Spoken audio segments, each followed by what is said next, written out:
আসলে নিজের কাজ নিজে না করতে পারলে অন্যরা দিয়ে কখনোই হইব না, কারণ আপনি যখন আপনি নিজের কাজটা করবেন তখন আপনি সুন্দর কইরা গুছিয়ে গাছিয়ে কাজটা করবেন, কিন্তু অন্যকে দিয়ে যখন করাইতে যাইবে তখন ওই ওর মতো করবো কাজ, ঠিক আছে? আপনার মতো কখনোই হইব না, আপনার মতো মানে গুছগাছ করে কাজ কখনোই সে করবো না। তো আপনি বেতন দিয়ে রাখেন কিন্তু আপনার মতো গুছিয়ে কাজ সে কখনোই করতে চাইবো না, কারণ হইলো গান আপনি যখন আপনি নিজের কাজটা করবেন তখন সুন্দর করে গুছিয়ে গাছিয়ে করবেন, কিন্তু সে এই কাজটা কোনোভাবেই গুছিয়ে গাছিয়ে করবো না, ও ওর মতোই করবো। আর এই কারণে আমি মনে করি যে নিজেদের কাজটা নিজেরাই করা ভালো। যদি হাতে সময় থাকে তাহলে নিজের কাজটা নিজেই করার চেষ্টা করবেন। আর ইদানিং 3 দিন ধরে যে পরিমাণ গরম পড়ছে, আর এই গরমে অসুস্থ হয়ে গেছে, আর আপনাদেরকে দেখায় যে ঘরে থাকলে কিভাবে মহিলাদের সাথে চিল্লাচিল্লি করতে হয়, এটাই আপনাদেরকে আজকে দেখাইতেছি। তারা তাহলে হাজিরাটা আজকে খালার কাছ থেকে নিও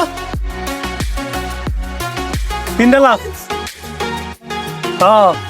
প্রোডাকশন দিয়ে আমার লসটা করো। হ্যাঁ,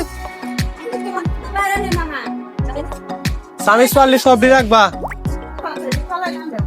সবডি ফালডি।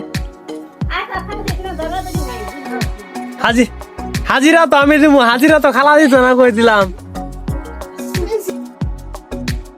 আর এদিকে কাজ করতে করতে চোখের ভিতরে জানি কি আইসা পড়ছে ভাই, কি পরিমাণ মানে যে চোখের ভিতর বান্ধা বান্ধা লাগতেছে, ওইটা আপনাদেরকে ভইলা বুঝাইতে পারবো না। মানে চোখ আমার বাইরে পড়তেছে এরকম অবস্থা। আর চোখ থেকে তো ময়লাটা বাইর করতে পারলাম না। তারপরে কিছুক্ষণ পানি দিলাম, পানি দেওয়ার পরেও দেখতেছি যে না, বান্ধাটা লাগতেছে, কিন্তু বান্ধাটা কমতেছে না, আর কি চোখের ভিতরে আছে কিছু একটা। আর এইদিকে তো আমার চেহারা দেখতে পারতেছেন লাল টকটকা হয়ে গেছে, কারণ রক্ত মনে করেন যে চামড়া ফাইটা বাইরে করবো এরকম অবস্থা। আর সারাদিনের ভিতরে 2 ঘন্টা কারেন্ট থাকে না, তাহলে বুঝতেই তো পারতেছেন যে গুডাউনের ভিতরে কি পরিমাণ গরম। আর আমাদের গুডাউনের থেকে অন্য অন্য যে গুডাউন গুলো আছে আশেপাশে, ওইগুলা গুডাউনে আরো বেশি গরম। কারণ হইতেছে আমাদের গুডাউনটা রাস্তার সোজাসুজি মাঝখানে, যেহেতু এক সাইডে পড়ছে, ওই দিক দিয়ে বাতাসটা সুন্দর করে আর কি গুডাউনের ভিতরে চলে আসে, যার কারণে গুডাউনটা অনেক ঠান্ডা থাকে। চেহারা তো দেখতে পারতেছেন পুরোপুরি লাল হয়ে গেছে, মানে রক্ত বোঝা যায় বাইরে পড়বো, চামড়া ফাইটা এরকম অবস্থা হয়ে গেছে আর কি গরমে, ঠিক আছে? চামড়া মানে মুছতে মুছতে গাম চামড়ায় মনে হয় অনেকটা পাতলা হয়ে গেছে। আর এইখানে কিছু আগের লোডের মাল ছিল, ওইগুলো আমি সাইড করতেছিলাম আর কি, টুকরা গুলা যে আবার টুকরা গুলো আছে ওইগুলা কিছু সাইড করতেছিলাম, কিন্তু এটা আগের লোড বলতে গেলে ভুল হবে,